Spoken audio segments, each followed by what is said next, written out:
Prakash Singh Badal as CM कवे, ਉਹਦਾ ਪੁੱਤਰ ਐਜ ਸੀਐਮ ਕਵੇ ਕਿ ਬਰਗਾੜੀ ਦਾ ਕਾਂਡ ਕਾਂਗਰਸ ਨੇ ਕਰਾਇਆ ਤੇ ਉਹ ਗਲੇ ਉਤਰਦੀ ਨਹੀਂ ਗੱਲ। ਤੇ ਅੱਜ ਜਿਹੜਾ ਕੰਵਰ ਵਿਜੇ ਪ੍ਰਤਾਪ ਸਿੰਘ ਦਾ ਅਸਤੀਫਾ ਆ ਤੇ ਇਹ ਜੱਜ ਦਾ ਫਰਮਾਨ ਹੈ ਜਿਹੜਾ 4-5 ਸਾਲਾਂ ਦੀ ਮਿਹਨਤ ਜਿਹੜੀ ਖੂਹ 'ਚ ਪਾ ਦੇਣੀ, ਇਹ ਉਹਦਾ ਪ੍ਰਤੀਕ ਆ। ਗੁਰੂ ਗ੍ਰੰਥ ਸਾਹਿਬ ਪਾੜਨ ਵਾਲੇ ਨੂੰ ਆਪਣੀ ਬੁੱਕਲ 'ਚ ਲੈ ਕੇ ਪਾੜਦਾ। ਕਦੀ ਕਿਤੇ ਕਹਿੰਦਾ ਜੀ ਇਹਦਾ ਤੇ ਕਮਲਾ ਸੀ ਜੀ, ਕਮਲੇ ਨੇ ਕਦੀ ਆਪਣੀ ਮਾਂ ਦੇ ਕੱਪੜੇ ਪਾੜੇ? ਗੁਰੂ ਗ੍ਰੰਥ ਸਾਹਿਬ ਕਿਉਂ ਪਾੜੇ? पाप दी जांच लै कावलो ताया जोरी मंगे दान मिलो। धक्के नाल साडा पंथ बन के साडा ते पंथ दा आगू बन के सानू लुट्टी गया ते लुटाई गया। अज किसान सड़कां ते रुलदे पए ने, ये अंदर बालासर दे अंदर छुपिया बैठा। मूँह क्यों नहीं दिखाउंदा? इहदी नूंह क्यों नहीं दिखाउंदी? इहदा पुत्त क्यों नहीं दिखाउंदा? पुत्त दा साला क्यों नहीं दिखाउंदा? इह ते एक डिकटेटरशिप जिहड़ी आ ਉਹ प्रकाश सिंह बादल दी जदों दी आई ते जदों दा आपे प्रधान बन गया, ना ਉਹਨੂੰ ਗੁਰਮਤ ਦਾ ਊੜਾ ਐੜਾ ਆਵੇ, ਨਾ ਉਹਦਾ ਹਿਰਦਾ ਕਿਤੇ ਕਾਲੀ ਰੰਗਤ 'ਚ ਰੰਗਿਆ, ਨਾ ਉਹਨੂੰ ਗੁਰਮਤ ਦਾ ਗਿਆਨ। ਉਸ ਬੰਦੇ ਨੇ ਪ੍ਰਧਾਨਗੀ ਲੈ ਲਈ, ਉਹੀ ਚੰਮਦੀਆਂ ਚਲਾਉਣ ਨੇ। ਇੱਕ ਇੱਕ ਕਰਕੇ ਸਾਰੇ ਲੀਡਰ ਵੜ ਦਿੱਤੇ ਤੇ ਪਾਲ ਲਏ ਇਹ ਪਹਾੜੇ ਦੇ ਟੱਟੂ ਜਵਾਈ, ਲੈ ਭਾਈ ਪਾਲ ਲਏ, ਭਤੀਜੇ ਪਾਲ ਲਏ, ਪੁੱਤਰ ਪਾਲ ਲਏ। ਉਹ ਜੋ ਕੁਛ ਵੀ ਉਹਨੇ ਆਪਣਾ ਖਣਵਾਦਾ ਪਾਲਿਆ, ਟੱਬਰ ਪਾਲਿਆ, ਉਹ 'ਚ ਨੌਂ ਵੀ ਆ। ਤੋ ਅੱਜ ਉਹ ਦੇਖੋ ਮੂੰਹ ਦਿਖਾਉਣ ਲਈ ਬਾਹਰ ਨਹੀਂ ਨਿਕਲਦੇ ਪਏ। ਜੇ ਉਹ ਪ੍ਰਥਾ ਮਜ਼ਬੂਤ ਹੋਵੇ ਤਾਂ ਫਿਰ ਕੋਈ ਆਪਣੀ ਮਾਂ ਨੂੰ ਨਹੀਂ ਜੰਮਿਆ ਜਿਹੜਾ ਕੌਮ ਨਾਲ ਗਦਾਰੀ ਕਰਕੇ 4 ਦਿਨ ਸੁੱਖ ਦੀ ਨੀਂਦ ਸੌਂਦੇ। ਜਥੇਦਾਰ ਕਾਲ ਤਖਤ ਨੂੰ ਇੱਕ ਖਿਡੌਣਾ ਜਿਹਾ ਬਣਾ ਕੇ, ਇੱਕ ਪੀਸ ਬਣਾ ਕੇ ਸ਼ੋਰੂਮ ਦਾ ਉੱਥੇ ਬਿਠਾ ਦਿੱਤਾ ਗਿਆ। ਜਿਹੜੀ ਪੰਚ ਪ੍ਰਧਾਨੀ ਮਰਿਆਦਾ ਸੀ ਉਹਦਾ ਨਾਸ ਮਾਰ ਦਿੱਤਾ। ਬਦਤਮੀਜੀ ਨਾਲ ਗਾਲ ਕੱਢਣੀ ਉਹਨੂੰ ਦਸਮ ਗ੍ਰੰਥ ਨੂੰ, ਜਾਂ ਤੁਸੀਂ ਚੜਾਉਣ ਲਈ ਹੀ ਦਸਮ ਗ੍ਰੰਥ ਦਾ ਪ੍ਰਕਾਸ਼ ਕਰਨਾ, ਇਹ ਸਾਡੇ ਲੋਕਾਂ ਦੇ ਹਿੱਸੇ ਆਇਆ ਜਿਹੜੇ ਟੁੱਕਲ ਜੇ ਪ੍ਰਚਾਰਕ ਨੇ। ਔਰ ਸਭ ਤੋਂ ਸਾਡੀ ਦੁੱਖਦਾਈ ਗੱਲ ਹੈ ਕਿ ਅਕਾਲ ਤਖਤ ਆਪਣੀ ਹੋਂਦ 'ਚ ਨਹੀਂ। ਅਕਾਲ ਤਖਤ ਆਪਣੀ ਹੋਂਦ 'ਚ ਹੁੰਦਾ ਤੇ ਕਿਸੇ ਦੀ ਜ਼ਰੂਰਤ ਨਹੀਂ ਪੈਂਦੀ ਉਹ ਉੱਚੀ ਆਵਾਜ਼ ਨਾਲ ਗੱਲ ਕਰਦੇ। ਤੋ ਇਹ ਜਿਹੜੇ ਸਿੱਖ ਨੇ ਇਹਨਾਂ ਨੂੰ ਇਹ ਤੇ ਹੱਕ ਨਹੀਂ ਉਹ ਪੰਥ ਦੀ ਗੱਲ ਕਰ ਸਕਣ, ਪਰ ਗੋਲਕ 'ਚ ਪੈਸੇ ਪਾਉਣ ਨੂੰ ਨਹੀਂ ਰੋਕਦੇ ਉਹਨਾਂ ਨੂੰ। ਉਦੋਂ ਕਹਿੰਦੇ ਤੁਹਾਡੀ ਪੈਸਿਆਂ ਦੀ ਲੋੜ ਹੈ, ਦਿਓ। ਪ੍ਰਕਾਸ਼ ਸਿੰਘ ਬਾਦਲ ਨੂੰ ਤੁਹਾਡੀ ਤਸਵੀਰ ਵੀ ਮੈਂ ਦਿਖਾਈ ਹੈ। ਉਹਨਾਂ ਨੇ ਇਹੋ ਜਿਹੇ ਕਿਹੜੇ ਸਿਧਾਂਤ ਤੋਂ ਅਲੱਗ ਚਲੇ ਗਏ ਜਿਸ ਕਰਕੇ ਤੁਸੀਂ ਬਾਰ-ਬਾਰ ਉਹਨਾਂ ਨੇ ਕਹਿੰਦੇ ਹੋ ਕਿ ਉਹਨਾਂ ਨੇ ਕੀਤਾ ਕੀ ਹੈ, ਗੋਲਕਾਂ ਵੇਚ ਕੇ ਖਾ ਗਏ? ਇਹ ਤੁਸੀਂ ਜ਼ਿਕਰ ਕਰਦੇ ਹੋ ਹਮੇਸ਼ਾ। ਉਹ ਪੰਥਾਂ 'ਚ ਨੌਕਰ ਬਣ ਗਿਆ, ਦਿਹਾੜੀਦਾਰ ਬਣ ਗਿਆ ਤੇ ਰੋਟੀਆਂ ਦੇ ਕਾਰ ਤਾਲ ਪੂਰਦਾ ਪਿਆ ਤੇ ਨਚਾਉਂਦਾ ਪਿਆ ਉਹਨਾਂ ਨੂੰ ਬਾਦਲ, ਜਿਹੜਾ ਆਪ ਰਾਮ ਰਹੀਮ ਦੇ ਅੱਗੇ ਨੱਚਦਾ ਪਿਆ। ਉਹ ਸਾਡੇ ਲਈ ਸਭ ਤੋਂ ਵੱਡੀ ਗਿਰਾਵਟ ਆ। ਜਦੋਂ ਤੇ ਇਹਨਾਂ ਨੇ ਸਤਾ ਲੈਣੀ ਆ ਉਦੋਂ ਅਕਾਲ ਤਖਤ ਦਾ ਮਿਸਯੂਜ। ਉੱਥੇ ਪੰਜ ਸਿੰਘ ਸਾਹਿਬਾਨ ਦਾ ਆਹ ਹੁਕਮ ਹੈ ਜੀ। ਪੰਜ ਸਿੰਘ ਸਾਹਿਬਾਨ ਜਿਹੜਾ ਦਿੱਲੀ ਦੇ ਤਖਤ ਨਾਲ ਅਕਾਲ ਤਖਤ ਦੀ ਲੜਾਈ ਹੋ ਰਹੀ ਜੀ। ਪੰਜ ਸਿੰਘ ਸਾਹਿਬਾਨ ਨੇ ਸੱਦ ਲਿਆ ਜੀ, ਮਰਜੀਵੜੇ ਬਣਾਉਣਗੇ, ਹੁਣ ਮੋਰਚੇ 'ਚ ਮਰਨਗੇ। ਪਰ ਜਿਹੜੇ ਮਰੇ, ਜਿਹੜੇ ਜੇਲ੍ਹਾਂ 'ਚ ਤੁਰੇ ਫਿਰਦੇ ਨੇ, ਅੱਜ ਤੱਕ ਰੁਲਦੇ ਫਿਰਦੇ ਨੇ। ਇਹ ਭਾਈਆ ਰਾਜ ਕਰਕੇ 25 ਸਾਲ ਘਰ ਬੈਠਾ। ਧਰਮ ਦੇ ਉੱਤੇ ਰਾਜਨੀਤੀ ਭਾਰੂ ਪੈ ਰਹੀ ਹੈ। ਉਹਨਾਂ ਨੇ ਸਭ ਤੋਂ ਵੱਡਾ ਕੁਕਰਮ ਗੁਰੂ ਗ੍ਰੰਥ ਸਾਹਿਬ ਦਾ ਅਪਮਾਨ ਕੀਤਾ ਤੇ ਬਾਰ-ਬਾਰ ਕੀਤਾ ਤੇ ਕਰਵਾਇਆ ਤੇ ਕਰਨ ਵਾਲਿਆਂ ਨੂੰ ਬੁੱਕਲ 'ਚ ਲੈ ਕੇ ਪਾਲਿਆ। ਸਾਲੋਂ ਸਾਲ ਪਾਲਿਆ, ਅੱਜ ਤੱਕ ਵੀ ਪਾਲੀ ਜਾ ਰਹੇ।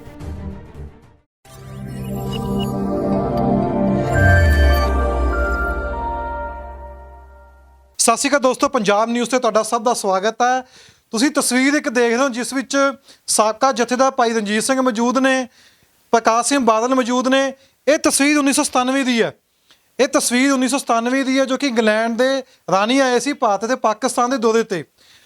ਜਦ ਇੱਥੇ ਆਏ ਸੀ ਤਾਂ ਚਰਚਾ ਕਰਾਂਗੇ ਔਰ ਇਕੱਠੇ ਨਜ਼ਰ ਆ ਰਹੇ ਨੇ ਜਥੇਦਾਰ ਰਣਜੀਤ ਸਿੰਘ ਜੀ ਔਰ ਪ੍ਰਕਾਸ਼ ਸਿੰਘ ਬਾਦਲ। ਆਪਾਂ ਉਹਨਾਂ ਨਾਲ ਗੱਲਬਾਤ ਕਰਾਂਗੇ। ਸ਼ੁਰੂਆਤ ਕਰਾਂਗੇ ਕਿ ਸਿਆਸਤ ਵਿੱਚ ਜਾਂ ਧਾਰਮਿਕ ਸਿਆਸਤ ਦੇ ਵਿੱਚ ਜਦੋਂ ਚੋਣਾਂ ਹੁੰਦੀਆਂ ਨੇ ਤੇ ਵੰਡੀਆਂ ਵੀ ਕਹਿੰਦੇ ਪੈਣ ਲੱਗ ਪੈਂਦੀਆਂ ਨੇ। ਸਿਧਾਂਤ ਹੁੰਦੇ ਨੇ, ਵਿਅਕਤੀ ਦੇ ਸਿਧਾਂਤ ਅਲੱਗ ਹੋ ਜਾਂਦੇ ਨੇ, ਕਿ ਪਰਿਵਾਰਕ ਵਿਛੋੜੇ ਵੀ ਹੋ ਜਾਂਦੇ ਨੇ ਰਾਜਨੀਤੀ ਦੇ ਨਾਲ। ਚਰਚਾ ਇੱਥੇ ਕਰਾਂਗੇ। ਉਹ ਦਿੱਲੀ ਵਿੱਚ ਵੀ ਚੋਣਾਂ ਨੇ 25 ਤਰੀਕ ਨੂੰ, ਕੁਝ ਚਰਚਾ ਉਸ 'ਤੇ ਵੀ ਕਰਾਂਗੇ। ਔਰ ਸਭ ਤੋਂ ਵੱਡਾ ਸਵਾਲ ਇਹੀ ਰਹੂਗਾ, ਜੇ ਸਿਧਾਂਤ ਦੀ ਗੱਲ ਕਰੀਏ, ਜੇ ਕਿਸੇ ਵਿਅਕਤੀ ਨੇ ਦੂਸਰੇ ਵਿਅਕਤੀ ਨੂੰ ਕਹਿੰਦਾ ਕਿ ਉਹਨੇ ਕੀ ਕੰਮ ਕੀਤੇ, ਉਹ ਸਭ ਤੋਂ ਵੱਡਾ ਸਵਾਲ ਇਹ ਬਣ ਜਾਂਦਾ ਕਿ ਤੁਸੀਂ ਆਪਣੇ ਕਾਰਜਕਾਲ ਵਿੱਚ ਇਹੋ ਜਿਹੇ ਕਿਹੜੇ ਸਿਧਾਂਤਾਂ ਦੇ ਕੰਮ ਕੀਤੇ ਕਿ ਲੋਕ ਤੁਹਾਨੂੰ ਚੁਣਨ। ਜਥੇਦਾਰ ਭਾਈ ਰਣਜੀਤ ਸਿੰਘ ਆਪਾਂ ਉਹਨਾਂ ਨਾਲ ਗੱਲਬਾਤ ਕਰਾਂਗੇ। ਇਹ ਸਾਹਿਬ ਭਾਈ ਖਾਲਸਾ ਕੀ ਫਤਿਹ। ਖਾਲਸਾ ਫਤਿਹ ਜੀ। ਮੈਂ ਇੰਟਰਵਿਊ ਕਰਨ ਤੋਂ ਪਹਿਲਾਂ ਮੇਰਾ ਇੱਕ ਸਪਸ਼ਟ ਸਵਾਲ ਹੈ। ਤੁਸੀਂ ਹਮੇਸ਼ਾ ਚਰਚਾ ਕਰਦੇ ਹੋ ਬਾਦਲ ਪਰਿਵਾਰ ਨੂੰ ਲੈ ਕੇ ਕਿ ਉਹਨਾਂ ਨੇ ਕੀਤਾ ਕੀ ਹੈ। ਤੁਹਾਡੇ ਸਿਧਾਂਤ ਤੇ SGPC ਦੇ ਤੇ ਬਾਦਲ ਪਰਿਵਾਰ ਦੇ ਇਹ ਕਿਵੇਂ ਅਲੱਗ ਨੇ? ਤੁਹਾਡੇ ਕਿਹੜੇ ਸਿਧਾਂਤ ਨੇ ਜਿਸ ਕਰਕੇ ਲੋਕ ਤੁਹਾਨੂੰ ਚੁਣਨ? ਮੇਰੇ ਸਿਧਾਂਤ ਵੱਖਰੇ ਨਹੀਂ ਕਿ ਮੇਰੇ ਸਿਧਾਂਤ ਉਹੀ ਨੇ ਜਿਹੜੇ ਗੁਰੂ ਸਾਹਿਬ ਨੇ ਦਿੱਤੇ ਸਾਨੂੰ। ਜਿਹੜੇ ਸਿਧਾਂਤ ਸਾਡੇ ਬੇਸ ਨੇ, ਸਾਡੀ ਧਰੋਹਰ ਨੇ ਸਿੱਖ ਕੌਮ ਦੀ। ਪੰਥ ਤੇ ਗ੍ਰੰਥ, ਮੇਰੀ ਤੇ ਪੀਰੀ, ਸ਼ਸਤਰ ਤੇ ਸ਼ਾਸਤਰ, ਇਹ ਸਿਧਾਂਤ ਸਾਡੇ ਬੇਸ ਨੇ। ਜੇ ਇਹ ਬੇਸ ਦੇ ਅਨੁਕੂਲ ਅਸੀਂ ਨਹੀਂ ਚੱਲਦੇ ਤੇ ਅਸੀਂ ਸਿੱਖ ਨਹੀਂ ਪਾ ਸਕਦੇ। ਜਦੋਂ ਅਸੀਂ ਇਹਨਾਂ ਤੋਂ ਕਰਾਰਾਂ ਕਰਦੇ ਹਾਂ ਜਾਂ ਇਹਨਾਂ ਨੂੰ ਢਾਹ ਲਾਉਂਦੇ ਹਾਂ ਤੇ ਉਦੋਂ ਇਹਦਾ ਮਤਲਬ ਹੁੰਦਾ ਵੀ ਅਸੀਂ ਆਪਣਾ ਮਹਿਲ ਆਪ ਹੀ ਸੁੱਟ ਰਹੇ ਹਾਂ ਥੱਲੇ। ਫਿਰ ਪ੍ਰਕਾਸ਼ ਸਿੰਘ ਬਾਦਲ ਨੂੰ ਤੁਹਾਡੀ ਤਸਵੀਰ ਵੀ ਮੈਂ ਦਿਖਾਈ ਹੈ, ਉਹਨਾਂ ਨੇ ਇਹੋ ਜਿਹੇ ਕਿਹੜੇ ਸਿਧਾਂਤ ਤੋਂ ਅਲੱਗ ਚਲੇ ਗਏ ਜਿਸ ਕਰਕੇ ਤੁਸੀਂ ਬਾਰ-ਬਾਰ ਉਹਨਾਂ ਨੇ ਕਹਿੰਦੇ ਹੋ ਕਿ ਉਹਨਾਂ ਨੇ ਕੀਤਾ ਕੀ ਹੈ, ਗੋਲਕਾਂ ਵੇਚ ਕੇ ਖਾ ਗਏ, ਇਹ ਤੁਸੀਂ ਜ਼ਿਕਰ ਕਰਦੇ ਹੋ ਹਮੇਸ਼ਾ। ਇੱਕ ਤਾਂ ਮੀਰੀ ਤੇ ਪੀਰੀ ਦਾ ਸਿਧਾਂਤ, ਮੀਰ ਅਕਾਲ ਪੁਰਖ, ਪੀਰ ਪੈਗਾਮ ਦੇਣ ਵਾਲਾ ਪੈਗੰਬਰ ਅਕਾਲ ਪੁਰਖ, ਪੀਰ ਗੁਰੂ, ਮੀਰ ਅਕਾਲ ਪੁਰਖ। ਉਹਦਾ ਪ੍ਰਤੀਕ ਅਕਾਲ ਤਖਤ ਹੈ ਜਿਹੜਾ ਗੁਰੂ ਹਰਗੋਬਿੰਦ ਪਾਤਸ਼ਾਹ ਨੇ ਸਾਨੂੰ ਦਿੱਤਾ। ਉਹਦੇ ਤੇ ਤਖਤ ਤੇ ਬਿਰਾਜਮਾਨ ਸਾਡਾ ਦਸਮ ਪਾਤਸ਼ਾਹ ਜੀ ਦੀ ਹਯਾਤੀ ਤੋਂ ਬਾਅਦ ਪੰਥ ਤੇ ਗ੍ਰੰਥ ਆ। ਪੰਥ ਤੋਂ ਭਾਵ ਪੰਜ ਪਿਆਰੇ, ਗੁਰੂ ਦਾ ਸਰੀਰ, ਜਿਨ੍ਹਾਂ ਨੂੰ ਅਸੀਂ ਸਭ ਤੋਂ ਪਹਿਲਾਂ ਸੰਗਤ 'ਚ ਪ੍ਰਸ਼ਾਦ ਦਿੰਦੇ ਹਾਂ, ਜਿਨ੍ਹਾਂ ਤੋਂ ਅਸੀਂ ਅੰਮ੍ਰਿਤਪਾਨ ਕਰਦੇ ਹਾਂ, ਜਿਹੜੇ ਗੁਰਮਤਾ ਬਣਾਉਣ ਦੇ ਸਮਰੱਥ ਨੇ, ਜਿਨ੍ਹਾਂ ਨੂੰ ਇਜਾਜ਼ਤ ਆ ਗੁਰੂ ਗ੍ਰੰਥ ਸਾਹਿਬ ਦੀ ਹਜ਼ੂਰੀ 'ਚ। ਉਹ ਪੰਜ ਪ੍ਰਵਾਨ, ਪੰਜ ਪ੍ਰਧਾਨ ਜਿਹੜੇ ਆਲ ਓਵਰ ਵਰਲਡ ਦੇ ਵਿੱਚ ਵਸਦੇ ਸਿੱਖਾਂ ਦੀ ਜਜ਼ਬਾਤ ਦੀ ਤਰਜਮਾਨੀ ਕਰਦੇ, ਸਿਲੈਕਸ਼ਨ ਰਾਹੀਂ ਅੱਗੇ ਆਏ ਪੰਜ ਸਿੰਘ, ਉਹਨਾਂ ਦੀ ਮੈਂ ਗੱਲ ਕਰਦਾ। ਜਿਹੜੇ ਅੱਜ ਦਿਹਾੜੀ ਤੇ ਨੌਕਰੀ ਕਰ ਰਹੇ ਉਹਨਾਂ ਦੀ ਨਹੀਂ ਕਰਦਾ। ਉਸ ਪ੍ਰਥਾ ਦਾ ਨਾਸ ਇਸ ਪ੍ਰਕਾਸ਼ ਸਿੰਘ ਬਾਦਲ ਨੇ ਮਾਰਿਆ। 1699 'ਚ ਇਹ ਪ੍ਰਥਾ ਬਣੀ ਸੀ। ਇਹ ਆ ਗਿਆ ਭਈ ਅਕਾਲ ਕੀ ਤਭੀ ਚਲਾਇਓ ਪੰਥ। ਭਾਈ ਜੈਤਾ ਜੀ ਕਹਿੰਦੇ ਨੇ ਕਿ ਦਹਿਜਾਮ ਕਾ ਜੇਤਾ ਤੇਜ ਹੁਤੋ, ਗੁਰੂ ਗੋਬਿੰਦ ਸਿੰਘ ਦੇ ਪੰਥ ਸਜਾਇਓ। ਦਹਿ ਜੋਤਨ ਕੀ ਪ੍ਰਭ ਜੋਤ ਲਿਓ, ਉਰ ਪੰਥੇ ਜੀਵਨ ਜੋਤ ਜਗਾਇਓ। ਪੰਥ ਦੇ ਹਿਰਦੇ 'ਚ ਪ੍ਰਮਾਤਮਾ ਨੇ ਦਸਾਂ ਪਾਤਸ਼ਾਹੀਆਂ ਦੀ ਜੋਤ ਲੈ ਕੇ ਤੇ ਪੰਥ ਦੇ ਹਿਰਦੇ 'ਚ ਜਗਾਈ, ਤੇ ਦਸਾਂ ਪਾਤਸ਼ਾਹੀਆਂ ਦਾ ਸਰੀਰਕ ਬਲ ਲੈ ਕੇ ਦਸਮ ਪਾਤਸ਼ਾਹ ਨੇ ਸਿੰਘ ਸਾਜੇ। ਉਹ ਪੰਥ ਅੱਜ ਨੌਕਰ ਬਣ ਗਿਆ, ਦਿਹਾੜੀਦਾਰ ਬਣ ਗਿਆ, ਤੇ ਅੱਜ ਰੋਟੀਆਂ ਦੇ ਕਾਰਨ ਤਾਲ ਪੂਰਦਾ ਪਿਆ ਤੇ ਨਚਾਉਂਦਾ ਪਿਆ ਉਹਨਾਂ ਨੂੰ ਬਾਦਲ, ਜਿਹੜਾ ਆਪ ਰਾਮ ਰਹੀਮ ਦੇ ਅੱਗੇ ਨੱਚਦਾ ਪਿਆ। ਉਹ ਸਾਡੇ ਲਈ ਸਭ ਤੋਂ ਵੱਡੀ ਗਿਰਾਵਟ ਆ। ਉਹ ਜੇ ਪ੍ਰਥਾ ਕਮਜ਼ੋਰ ਹੁੰਦੀ ਆ ਜਾਂ ਖਤਮ ਹੁੰਦੀ ਆ ਤੇ ਫਿਰ ਲੀਡਰ ਚੰਮਦੀਆਂ ਚਲਾਉਂਦੇ ਨੇ, ਜਿਵੇਂ ਚੰਮਦੀਆਂ ਚਲਾਉਂਦਾ ਰਿਹਾ ਬਾਦਲ। ਜੇ ਉਹ ਪ੍ਰਥਾ ਮਜ਼ਬੂਤ ਹੋਵੇ ਤਾਂ ਫਿਰ ਕੋਈ ਆਪਣੀ ਮਾਂ ਨੂੰ ਨਹੀਂ ਜੰਮਿਆ ਜਿਹੜਾ ਕੌਮ ਨਾਲ ਗਦਾਰੀ ਕਰਕੇ 4 ਦਿਨ ਸੁੱਖ ਦੀ ਨੀਂਦ ਸੌਂ ਜਾਏ। ਤੁਸੀਂ 1999 'ਚ ਜਥੇਦਾਰ ਰਹੇ ਹੋ, ਤੁਸੀਂ ਕੋਈ ਇਹੋ ਜਿਹੇ ਕੰਮ ਕੀਤੇ ਹੋਣ ਜੋ ਲੋਕਾਂ ਨੂੰ ਯਾਦ ਰਹੇ ਹੋਣ, ਜਾਂ ਤੁਹਾਡੇ ਕਾਰਜਕਾਲ ਦੇ ਵਿੱਚ ਇਹੋ ਜਿਹੇ ਕੰਮ ਹੋਏ ਹੋਣ ਜਿਸ ਕਰਕੇ ਦੁਬਾਰਾ ਤੁਹਾਨੂੰ ਲੋਕ ਚੁਣਨ? ਦੇਖੋ, ਚੁਣਨ ਵਾਲੀ ਗੱਲ ਤੇ ਮੈਂ ਇਲੈਕਸ਼ਨ 'ਚ ਹੀ ਨਹੀਂ ਖੜਾ, ਨਾ ਮੈਂ ਪਹਿਲਾਂ ਖੜਾ ਸੀ ਨਾ ਐਸਜੀਪੀਸੀ ਦੀ ਗੱਲ। ਹਾਂ, ਮੈਂ ਜਿਹੜੇ ਅਕਾਲ ਤਖਤ ਸਾਹਿਬ ਦੀ ਗੱਲ ਕਰਦਾ। ਜਦੋਂ ਮੈਂ ਅਕਾਲ ਤਖਤ ਸਾਹਿਬ ਤੇ ਗਿਆ ਤੇ ਇੱਕ ਤੇ ਮੈਂ ਹਿਸਟਰੀ ਪੜ੍ਹੀ ਆ ਪ੍ਰਬੰਧਕ ਕਮੇਟੀ ਦੀ 1926 ਤੋਂ ਲੈ ਕੇ 76 ਤੱਕ ਦਾ ਇਤਿਹਾਸ, 50 ਸਾਲਾ ਇਤਿਹਾਸ, ਜਿਹੜਾ ਪ੍ਰਬੰਧਕ ਕਮੇਟੀ ਨੇ ਆਪ ਆਪਣਾ ਮਜ਼ਮੂਨ ਦੇ ਕੇ, ਆਪਣੀਆਂ ਡਾਕੂਮੈਂਟ ਦੇ ਕੇ ਆਪ ਇੱਕ ਜਰਨਲਿਸਟ ਤੋਂ ਛਪਵਾਇਆ। ਉਹ ਕਿਤਾਬ ਜਿਹੜੀ ਆ ਉਹਦੇ ਵਿੱਚ ਮੈਨੂੰ ਕਿਤੇ ਨਹੀਂ ਲੱਗਦਾ ਵੀ ਅਕਾਲ ਤਖਤ ਨੂੰ ਇਹਨਾਂ ਉਗਣ ਦਿੱਤਾ ਹੋਵੇ, ਅਕਾਲ ਤਖਤ ਤੋਂ ਕੋਈ ਕੰਮ ਹੋਇਆ ਹੋਵੇ। ਅਕਾਲ ਤਖਤ ਦੀ ਸੁਤੰਤਰਤਾ ਦਿਸੇ ਸਾਨੂੰ, ਅਕਾਲ ਤਖਤ ਨੇ ਰਹਿਨਮਾਈ ਕੀਤੀ ਹੋਵੇ ਸਿੱਖ ਪੰਥ ਦੀ। ਉਹਦੇ ਵਿੱਚ ਬਲਕਿ ਜਿਹੜੇ ਮਤੇ ਨੇ ਉਹਨਾਂ ਦੇ ਵਿੱਚ ਇਹ ਲਿਖਿਆ ਕਿ ਇਹ ਫਲਾਂ ਮੈਂਬਰ ਮਰ ਗਿਆ। ਜਦੋਂ ਹਾਊਸ ਸ਼ੁਰੂ ਹੋਇਆ ਤੇ ਉਹਦੇ ਵਿੱਚ ਸਭ ਤੋਂ ਪਹਿਲਾਂ ਇਹ ਫਲਾਣਾ ਮੈਂਬਰ ਮਰ ਗਿਆ, ਤੇ ਕਿਉਂਕਿ ਉਹਦੇ ਫਿਰ ਉਹਨੂੰ ਸ਼ਰਧਾਂਜਲੀ ਦੇ ਕੇ ਤੇ ਹਾਊਸ ਨੂੰ ਉਠਾ ਦਿੱਤਾ ਗਿਆ। ਤੇ ਨਾਲ ਇਹ ਪ੍ਰਵਾਨ ਹੋਇਆ ਕਿ ਉਹਦੇ ਭੋਗ ਤੇ ਪ੍ਰਧਾਨ ਸਾਹਿਬ ਨਹੀਂ ਜਾ ਪਾਉਣਗੇ, ਜਥੇਦਾਰ ਨੂੰ ਆਖ ਦਿੱਤਾ ਜਾਵੇ ਕਿ ਉਹ ਸਰੋਪਾ ਦੇ ਆਉਣ। ਜਥੇਦਾਰ ਅਕਾਲ ਤਖਤ ਨੂੰ ਇੱਕ ਖਿਡੌਣਾ ਜਿਹਾ ਬਣਾ ਕੇ, ਇੱਕ ਪੀਸ ਬਣਾ ਕੇ ਸ਼ੋਰੂਮ ਦਾ ਉੱਥੇ ਬਿਠਾ ਦਿੱਤਾ ਗਿਆ। ਜਿਹੜੀ ਪੰਜ ਪ੍ਰਧਾਨੀ ਮਰਿਆਦਾ ਸੀ ਉਹਦਾ ਨਾਸ ਮਾਰ ਦਿੱਤਾ। ਜਦੋਂ ਤੇ ਇਹਨਾਂ ਨੇ ਸੱਤਾ ਲੈਣੀ ਆ ਉਦੋਂ ਅਕਾਲ ਤਖਤ ਦਾ ਮਿਸਯੂਜ। ਉਹ ਤੇ ਪੰਜ ਸਿੰਘ ਸਾਹਿਬਾਨ ਦਾ ਆਹ ਹੁਕਮ ਹੈ ਜੀ। ਪੰਜ ਸਿੰਘ ਸਾਹਿਬਾਨ ਜਿਹੜਾ ਦਿੱਲੀ ਦੇ ਤਖਤ ਨਾਲ ਅਕਾਲ ਤਖਤ ਦੀ ਲੜਾਈ ਹੋ ਰਹੀ ਜੀ, ਪੰਜ ਸਿੰਘ ਸਾਹਿਬਾਨ ਨੇ ਸੱਦ ਲਿਆ ਜੀ, ਮਰਜੀਵੜੇ ਬਣਾਉਣਗੇ, ਹੁਣ ਮੋਰਚੇ 'ਚ ਮਰਨਗੇ। ਪਰ ਜਿਹੜੇ ਮਰੇ, ਜਿਹੜੇ ਜੇਲ੍ਹਾਂ 'ਚ ਤੁਰੇ ਫਿਰਦੇ ਨੇ, ਉਹ ਅੱਜ ਤੱਕ ਰੁਲਦੇ ਫਿਰਦੇ ਨੇ। ਇਹ ਭਾਈਆ ਰਾਜ ਕਰਕੇ 25 ਸਾਲ ਘਰ ਬੈਠਾ। ਇੱਕ ਹੋਰ ਬੜੀ ਚਰਚਾ ਚੱਲਦੀ ਹੈ ਦਸਮ ਗ੍ਰੰਥ ਨੂੰ ਲੈ ਕੇ। ਦਸਮ ਗ੍ਰੰਥ ਨੂੰ ਤੁਸੀਂ ਕਿੱਦਾਂ ਦੇਖਦੇ ਹੋ? ਸਿੱਖੀ ਦੇ ਵਿੱਚ ਬੜੀ ਚਰਚਾ ਚੱਲੀ ਸੀ ਇਸ ਵਿੱਚ ਵੀ। ਦਸਮ ਗ੍ਰੰਥ ਨੂੰ ਮੈਂ ਦੇਖਾਂ ਜਾਂ ਨਾ ਦੇਖਾਂ ਉਹਦੇ ਨਾਲ ਕੋਈ ਫਰਕ ਨਹੀਂ ਪੈਂਦਾ। ਦਸਮ ਗ੍ਰੰਥ ਦੀ ਆਪਣੀ ਥਾਂ ਆ ਤੇ ਉਹ ਪੁਰਾਤਨ ਕਾਲ ਤੋਂ ਨਿਹੰਗ ਸਿੰਘ ਜਥੇਬੰਦੀਆਂ ਦੇ ਕੋਲ ਅੱਜ ਵੀ ਸੁਸ਼ੋਭਿਤ ਆ ਤੇ ਉਹਨੂੰ ਪੜ੍ਹਦੇ ਨੇ। ਉਹਦੇ ਖੰਡ ਪਾਠੀ ਨੇ, ਜਿਨ੍ਹਾਂ ਨੂੰ ਕੋਈ ਤਕਲੀਫ ਆ ਜਾਂ ਕੋਈ ਜਿਹਨਾਂ ਨੂੰ ਲੱਗਦਾ ਹੈ ਕਿ ਇਹ 'ਚ ਕੋਈ ਊਣਤਾਈਆਂ, ਉਹਨਾਂ ਨਾਲ ਚਰਚਾ ਕਰ ਸਕਦੇ ਨੇ। ਚਰਚਾ ਚੱਲੀ ਸੀ, ਤੁਹਾਨੂੰ ਯਾਦ ਹੋਣਾ, ਭਾਈ ਰਣਜੀਤ ਸਿੰਘ ਢੰਡਰੀਆਂ ਨੂੰ ਬੁਲਾ ਲਿਆ ਸੀ। ਕਿਹਾ ਜਾਂਦਾ ਸੀ ਵੀ ਉਹ ਆ ਕੇ ਵਿਚਾਰ ਤਰਕ ਕਰ ਲੈਣ, ਫਿਰ ਵਿਚਾਰ ਤਰਕ ਹੋਈ ਨਹੀਂ। ਕਿੰਨੇ ਬੁਲਾਇਆ ਤੇ ਕੌਣ ਗਿਆ? ਕਿੰਨੇ ਬੁਲਾਇਆ ਤੇ ਕੌਣ ਗਿਆ ਤੇ ਸਿੱਟਾ ਕੀ ਨਿਕਲਿਆ? ਇਹੀ ਤੇ ਵਜ੍ਹਾ ਆ ਵੀ ਤੁਹਾਡੇ 'ਚ ਦਮ ਹੀ ਹੈ ਨਹੀਂਗਾ, ਤੁਸੀਂ ਅਕਾਲ ਤਖਤ ਨੂੰ ਸੰਤਰ ਹੀ ਨਹੀਂ ਰਹਿਣ ਦਿੱਤਾ, ਨਹੀਂ ਤੇ ਸਿੱਟਾ ਨਿਕਲਦਾ ਹੈ, ਸੰਗਤ ਨੂੰ ਰਾਹ ਮਿਲਦਾ ਹੈ। ਅਸੀਂ ਇਸ ਹੱਕ 'ਚ ਆ ਕਿ ਕੋਈ ਵੀ ਜਿਹੜੀ ਚਰਚਾ ਦਾ ਕਾਰਨ ਬਣਦੀ ਗੱਲ ਉਹ ਟੀਵੀ ਤੇ ਨਹੀਂ ਹੋਣੀ ਚਾਹੀਦੀ, ਸਟੇਜਾਂ ਤੇ ਨਹੀਂ ਹੋਣੀ ਚਾਹੀਦੀਆਂ, ਸਿੰਘ ਸਭਾ ਦੀਆਂ ਸਟੇਜਾਂ ਤੇ ਨਹੀਂ ਹੋਣੀ ਚਾਹੀਦੀ, ਅਕਾਲ ਤਖਤ ਤੇ ਹੋਣੀ ਚਾਹੀਦੀ ਹੈ। ਕਿਉਂਕਿ ਅਕਾਲ ਤਖਤ ਦਾ ਰੁਤਬਾ ਜਿਹੜਾ ਉਹ ਮੰਨਣ ਲਈ, ਹੁਕਮ ਉਹਦਾ ਮੰਨਣ ਲਈ ਅਸੀਂ ਮਜਬੂਰ ਹੁੰਦੇ ਹਾਂ। ਦੂਸਰਾ ਜਿਹੜਾ ਦਸਮ ਗ੍ਰੰਥ ਆ, ਇਹਦੇ ਲਈ ਵਾਦ ਵਿਵਾਦ ਕਿ ਇਹ ਪ੍ਰਕਾਸ਼ ਨਹੀਂ ਹੋਣਾ ਚਾਹੀਦਾ, ਉਹ ਨਹੀਂ ਹੋ ਰਿਹਾ ਕਿਤੇ ਵੀ। ਨਿਹੰਗ ਸਿੰਘ ਜਥੇਬੰਦੀਆਂ ਕਰਦੀਆਂ ਨੇ, ਉਧਰ ਕੋਈ ਦੇਖਦਾ ਨਹੀਂ, ਉਧਰ ਕੋਈ ਜਾਂਦਾ ਨਹੀਂ, ਉਹਨਾਂ ਨਾਲ ਕੋਈ ਚਰਚਾ ਨਹੀਂ ਕਰਦਾ। ਜਿੱਥੇ ਪ੍ਰਕਾਸ਼ ਹੀ ਨਹੀਂ ਹੋਇਆ, ਆਲ ਓਵਰ ਵਰਲਡ 'ਚ ਕਿਤੇ ਪ੍ਰਕਾਸ਼ ਨਹੀਂ ਸੀਗਾ, ਵਿਦੇਸ਼ਾਂ ਦੇ ਵਿੱਚ, ਪਰ ਲੜਾਈਆਂ ਸਭ ਤੋਂ ਜ਼ਿਆਦਾ ਬਾਹਰ ਨੇ। ਕਿਉਂ ਨੇ? ਵੀ ਜਿੱਥੇ ਪ੍ਰਕਾਸ਼ ਹੀ ਹੈ ਨਹੀਂਗਾ, ਜਦੋਂ ਕਥਾਵਾਚਕ ਕਥਾ ਕਰਦੇ ਨੇ ਜਾਂ ਕੀਰਤਨੀਏ ਕੀਰਤਨ ਕਰਦੇ ਨੇ, ਉਦੋਂ ਅਕਾਲ ਉਸਤਤ ਜਾਂ ਦਸਮ ਦੀ ਬਾਣੀ ਦਾ ਸ਼ਬਦ ਵੀ ਗਾਉਂਦੇ ਨੇ, ਇੱਕ ਦਸਮ ਦੀ ਬਾਣੀ ਦਾ ਹਵਾਲਾ ਵੀ ਦਿੰਦੇ ਨੇ, ਅਤੇ ਉਹਦੇ ਵਿੱਚ ਦੂਸਰੀ ਬਾਣੀ ਦੇ ਨਾਲ ਗੱਲ ਕਰਦੇ ਨੇ। ਉਹ ਸ਼ੁਰੂ ਤੋਂ ਚੱਲਦਾ ਆ ਰਿਹਾ। ਲੇਕਿਨ ਬਦਤਮੀਜੀ ਨਾਲ ਗਾਲ ਕੱਢਣੀ ਉਹਨੂੰ ਦਸਮ ਗ੍ਰੰਥ ਨੂੰ, ਜਾਂ ਤੁਸੀਂ ਚੜਾਉਣ ਲਈ ਹੀ ਦਸਮ ਗ੍ਰੰਥ ਦਾ ਪ੍ਰਕਾਸ਼ ਕਰਨਾ, ਇਹ ਸਾਡੇ ਲੋਕਾਂ ਦੇ ਹਿੱਸੇ ਆ ਜਿਹੜੇ ਟੁੱਕਲ ਜਿਹੇ ਪ੍ਰਚਾਰਕ ਨੇ, ਜਿਨ੍ਹਾਂ ਨੇ ਵਿਗਾੜ ਦਿੱਤਾ ਮਾਹੌਲ ਨੂੰ। ਔਰ ਸਭ ਤੋਂ ਸਾਡੀ ਦੁੱਖਦਾਈ ਗੱਲ ਹੈ ਕਿ ਅਕਾਲ ਤਖਤ ਆਪਣੀ ਹੋਂਦ 'ਚ ਨਹੀਂ। ਅਕਾਲ ਤਖਤ ਆਪਣੀ ਹੋਂਦ 'ਚ ਹੁੰਦਾ ਤੇ ਕਿਸੇ ਦੀ ਜ਼ਰੂਰਤ ਨਹੀਂ ਪੈਂਦੀ, ਉਹ ਉੱਚੀ ਆਵਾਜ਼ ਨਾਲ ਗੱਲ ਕਰ ਜਾਂਦਾ। ਅੱਛਾ ਭਾਈ ਸਾਹਿਬ, ਨਾਨਕ ਸ਼ਾਹੀ ਕੈਲੰਡਰ ਵੀ ਆਇਆ ਸੀ, 2003 'ਚ ਆਇਆ ਸੀ, 2009 'ਚ ਬੰਦ ਹੋ ਗਿਆ ਸੀ। ਜੇ ਤੁਹਾਡੇ ਵਿਚਾਰ ਜਾਣਨੇ ਹੋ ਨਾਨਕ ਸ਼ਾਹੀ ਕੈਲੰਡਰ ਉੱਤੇ, ਸ਼ੁਰੂ ਕਿਉਂ ਕੀਤਾ ਗਿਆ ਤੇ ਬੰਦ ਕਿਉਂ ਹੋਇਆ? ਇਹ ਦੇਖੋ, ਇਹ ਸ਼ੁਰੂ ਕਿਸ ਤਰ੍ਹਾਂ ਕਿੰਨੇ ਉਹਦੀ ਸੁਝਾਅ ਦਿੱਤਾ ਜਾਂ ਕੀ ਕੀਤਾ, ਮੈਨੂੰ ਉਹਦੇ ਬਾਰੇ ਇਲਮ ਨਹੀਂ, ਮੈਂ ਉਦੋਂ ਨਵਾਂ ਆਇਆ ਸਾਂ। ਲੇਕਿਨ ਉਹਦੇ ਤੇ ਕਿੰਤੂ ਪਰੰਤੂ ਬਹੁਤ ਹੋਇਆ, ਅਤੇ ਮੈਂ ਉਹ ਪੁਰੇਵਾਲ ਸਾਹਿਬ ਤੋਂ ਕੋਈ ਜਾਣਕਾਰੀ ਵੀ ਲਈ ਵੀ ਮੈਨੂੰ ਦੱਸੋ ਇਹ ਤੁਸੀਂ, ਉਹ ਨਹੀਂ ਦੇ ਪਾਏ, ਤਸੱਲੀ ਨਹੀਂ ਕਰ ਪਾਏ ਮੇਰੀ। ਅਤੇ ਮੈਂ ਉਹਨਾਂ ਨੂੰ ਕਿਹਾ ਵੀ ਇਹ ਤੁਸੀਂ ਇਹ ਜਿਹੜਾ ਕੈਲੰਡਰ ਆ, ਇਹਨੂੰ ਓਨੀ ਦੇਰ ਤੱਕ ਲਾਗੂ ਨਾ ਕਰੋ ਜਿੰਨੀ ਦੇਰ ਤੱਕ ਸਾਰੀਆਂ ਧਿਰਾਂ ਸੰਤੁਸ਼ਟ ਨਹੀਂ ਹੋ ਜਾਂਦੀਆਂ। ਅਤੇ ਇਸ ਕੈਲੰਡਰ ਨੂੰ ਜਿਹੜੇ ਕੈਲੰਡਰ ਦੇ ਮਾਹਰ ਨੇ, ਜਿਨ੍ਹਾਂ ਨੂੰ ਤਾਰਕਾ ਮੰਡਲ ਦਾ ਗਿਆਨ ਆ, ਜਿਨ੍ਹਾਂ ਨੂੰ ਰਾਸ਼ੀਆਂ ਦਾ ਗਿਆਨ ਆ, ਉਹਨਾਂ ਦੀ ਰਾਏ ਲੈ ਕੇ, ਉਹਨਾਂ ਦੀ ਸਟੱਡੀ ਤੋਂ ਬਾਅਦ ਇਹਨੂੰ ਪੰਥਕ ਰੂਪ ਦੇ ਕੇ ਇਹਨੂੰ ਲਾਗੂ ਕਰੋ। ਲੇਕਿਨ ਉਸ ਤੋਂ ਬਾਅਦ ਫਿਰ ਇਹ ਕਦੀ ਬਣ ਗਿਆ, ਕਦੀ ਕਮੇਟੀਆਂ ਬਣੀਆਂ, ਅਤੇ ਮਹਿਤਿਆਂ ਚਾਵਲਿਆਂ ਦੀਆਂ। ਹੁਣ ਮਹਿਤੇ ਚਾਵਲੇ ਨੂੰ ਕੀ ਪਤਾ ਕੈਲੰਡਰ ਕੀ ਹੁੰਦਾ, ਜਾਂ ਵਿੱਚ ਮੱਕੜ ਵੜ ਗਿਆ। ਉਹ ਇਹ ਜਿਹੜਾ ਇਹਨਾਂ ਦੇ ਢੰਗ ਸੀ, ਤਰੀਕੇ ਸੀ, ਉਹ ਮਗਰੋਂ ਲਾਉਣ ਦੇ ਸੀਗੇ।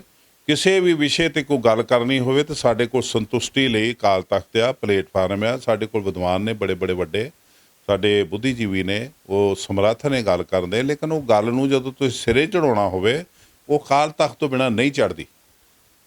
ਅੱਛਾ ਭਾਈ ਸਾਹਿਬ, ਬਰਗਾੜੀ ਮੋਰਚਾ ਆਪਾਂ ਨੂੰ ਸਭ ਨੂੰ ਪਤਾ ਹੈ, ਗੁਰੂ ਗ੍ਰੰਥ ਸਾਹਿਬ ਜਿਹੜੇ ਪੱਤੇ ਰੋਲੀ ਵੀ ਗਏ ਉਹਦੇ, ਉਸ ਤੋਂ ਬਾਅਦ 2 ਸਿੰਘ ਸ਼ਹੀਦ ਵੀ ਹੋ ਜਾਂਦੇ ਨੇ। ਇਹ ਘਟਨਾਵਾਂ ਕਿਉਂ ਵਾਪਰੀਆਂ ਨੇ? ਜੇ ਆਪਾਂ ਸਿੱਖੀ ਦੇ ਪੱਖੋਂ ਦੇਖਦੇ ਹਾਂ, ਕਿ ਵਾਕਈ ਹੀ ਧਰਮ ਦੇ ਉੱਤੇ ਰਾਜਨੀਤੀ ਭਾਰੂ ਪੈ ਰਹੀ ਹੈ? ਦੇਖੋ ਜੀ, ਧਰਮ ਤੇ ਕੂੜ ਅਮਾਵਸ ਸੱਚ ਚੰਦਰਮਾ ਦੀਸੇ ਨਾ ਹੀ ਕਹਿ ਚੜਿਆ। ਗੁਰੂ ਮਹਾਰਾਜ ਕਹਿ ਗਏ ਅੱਜ ਤੋਂ ਬਹੁਤ ਸਦੀਆਂ ਪਹਿਲਾਂ, ਕਲ ਕਾਤੀ ਰਾਜੇ ਕਸਾਈ ਧਰਮ ਪੰਖ ਕਰ ਉੱਡਰਿਆ, ਧਰਮ ਖੰਭ ਲਾ ਕੇ ਉੱਡ ਗਿਆ। ਕੂੜ ਅਮਾਵਸ ਸੱਚ ਚੰਦਰਮਾ, ਕੂੜ ਦੀ ਮੱਸਿਆ ਸੱਚ ਦੇ ਚੰਦਰਮਾ ਨੂੰ ਛਪਾਈ ਬੈਠੀ ਹੈ। ਇਹ ਗੁਰੂ ਮਹਾਰਾਜ ਦੇ ਸ਼ਬਦ ਨੇ। ਤੋ ਅਸੀਂ ਦੇਖ ਰਹੇ ਹਾਂ, ਸਾਰਾ ਕੁਝ ਦੇਖ ਰਹੇ ਹਾਂ। ਜਿਹੜੇ ਬੰਦਿਆਂ ਨੇ ਸਾਡੀ ਕੌਮ ਨੂੰ ਛਤਰਛਾਇਆ ਦੇਣੀ ਸੀ, ਸੁਰੱਖਿਆ ਕਰਨੀ ਸੀ, ਉਹਨਾਂ ਨੇ ਸਭ ਤੋਂ ਵੱਡਾ ਕੁਕਰਮ ਗੁਰੂ ਗ੍ਰੰਥ ਸਾਹਿਬ ਦਾ ਅਪਮਾਨ ਕੀਤਾ, ਅਤੇ ਬਾਰ-ਬਾਰ ਕੀਤਾ ਅਤੇ ਕਰਵਾਇਆ, ਅਤੇ ਕਰਨ ਵਾਲਿਆਂ ਨੂੰ ਬੁੱਕਲ 'ਚ ਲੈ ਕੇ ਪਾਲਿਆ, ਸਾਲ ਪਾਲਿਆ, ਅੱਜ ਤੱਕ ਵੀ ਪਾਲੀ ਜਾ ਰਹੇ। ਉਹਦੀ ਵਜ੍ਹਾ ਨਾਲ ਅਸੀਂ ਖੁਆਰ ਹੋਏ। ਅੱਛਾ ਭਾਈ ਸਾਹਿਬ, ਬੜੀ ਚਰਚਾ ਚੱਲਦੀ ਹੈ ਵੀ ਸਿੱਖ ਥੋੜ੍ਹੇ ਇਮੋਸ਼ਨਲ ਹੁੰਦੇ ਨੇ, ਸੈਂਟੀਮੈਂਟਲ ਹੁੰਦੇ ਨੇ, ਕਿ ਅਸੀਂ ਵੀ ਕਿਸੇ ਪਿੱਛੇ ਲੱਗ ਜਾਂਦੇ ਹਾਂ। ਮੈਂ ਧਰਮ ਦੇ ਵਿਸ਼ੇ 'ਤੇ ਗੱਲ ਕਰ ਰਿਹਾ, ਜਦੋਂ ਸਾਡੇ ਕੋਈ ਵਿਅਕਤੀ ਆ ਜਾਂਦਾ, ਸਾਨੂੰ ਧਰਮ ਦੀਆਂ 4 ਗੱਲਾਂ ਕਹਿ ਜਾਂਦਾ, ਸੁਣਾ ਦਿੰਦੇ ਨੇ, ਜਾਂ ਅਸੀਂ ਉਸ ਪਿੱਛੇ ਲੱਗ ਜਾਂਦੇ ਹਾਂ। ਇਹ ਸਾਡੀ ਸਮੱਸਿਆ ਦੀ ਧਰਮ ਦੇ ਵਿੱਚ ਵੀ ਸਾਨੂੰ ਸਹੀ ਪਾਸੇ ਜਾਣਾ ਚਾਹੀਦਾ। ਮੈਂ ਬਰਗਾੜੀ ਦਾ ਆਪਾਂ ਕਾਂਡ ਲੈ ਲਈਏ, ਹੋਰ ਚੀਜ਼ਾਂ ਦੇ ਵੀ ਬੜੀਆਂ ਚੀਜ਼ਾਂ ਚੱਲਦੀਆਂ ਆਈਆਂ ਨੇ ਜਾ ਕੇ, ਫਿਰ ਚੀਜ਼ਾਂ ਵਾਪਰ ਕੇ ਜਾਂਦੀਆਂ ਨੇ ਕਿ ਸਾਨੂੰ ਵੀ ਉਨੀ ਸੋਝੀ ਹੋਣੀ ਚਾਹੀਦੀ ਹੈ ਵੀ ਸਾਡੇ ਨਾਲ ਜੋ ਸਾਨੂੰ ਸਿਆਸਤ ਵਰਤਦੀ ਹੈ, ਸਿਆਸਤ ਸਾਡੇ ਨਾਲ ਕਿਵੇਂ ਖੇਡ ਰਹੀ ਹੈ, ਕਿ ਸਾਨੂੰ ਸਿਆਸਤ ਕਿਸ ਪਾਸੇ ਚੁਕਾ ਰਹੀ ਹੈ। ਇੱਕ ਨਾ ਪੰਜਾਬੀ ਦਾ ਲਫ਼ਜ਼ ਆਪੋ ਧਾਪੀ, ਤੋ ਸਾਡੀ ਆਪੋ ਧਾਪੀ ਦਾ ਕਾਰਨ ਇਹ ਆ ਕਿ ਇੱਕ ਸਾਡੀ ਜਮਾਤ ਸੀ ਸ਼੍ਰੋਮਣੀ ਅਕਾਲੀ ਦਲ, ਜਿਹੜੀ ਸਾਡੇ ਬਜ਼ੁਰਗਾਂ ਨੇ ਬਣਾਈ ਸੀ। ਉਹ ਸ਼੍ਰੋਮਣੀ ਅਕਾਲੀ ਦਲ ਸਾਡੀ ਸੈਨਾ ਸੀ, ਜਿਹਨੇ ਪ੍ਰਬੰਧਕ ਕਮੇਟੀ ਨੂੰ ਸੰਭਾਲਣਾ ਸੀ, ਉਹਦੇ ਤੇ ਆਈ ਭੀੜ ਨੂੰ ਬਚਾਉਣਾ ਸੀ ਤੇ ਸਾਡੇ ਮਸਲੇ ਹੱਲ ਕਰਨੇ ਸੀ, ਉਹਨੂੰ ਸੱਤਾ ਦਾ ਸੁੱਖ ਜਿਹੜਾ ਉਹਦੇ ਮੂੰਹ ਨੂੰ ਲੱਗ ਗਿਆ ਖੂਨ ਬਣ ਕੇ, ਉਹਦੇ ਚਸਕੇ 'ਚ ਉਹਨਾਂ ਨੇ ਧਰਮ ਨੂੰ ਗਵਾਤਾ। ਉਹ ਜਿਹੜਾ ਅਕਾਲੀ ਦਲ ਸੀ ਉਹਦੇ ਵਿੱਚ ਜਿਹੜਾ ਸਿਸਟਮ ਸੀ, ਇੱਕ ਲੋਕਤੰਤਰ ਸਿਸਟਮ ਜਿਹਨੂੰ ਕਹਿੰਦੇ, ਉਹ ਖਤਮ ਹੋ ਗਿਆ।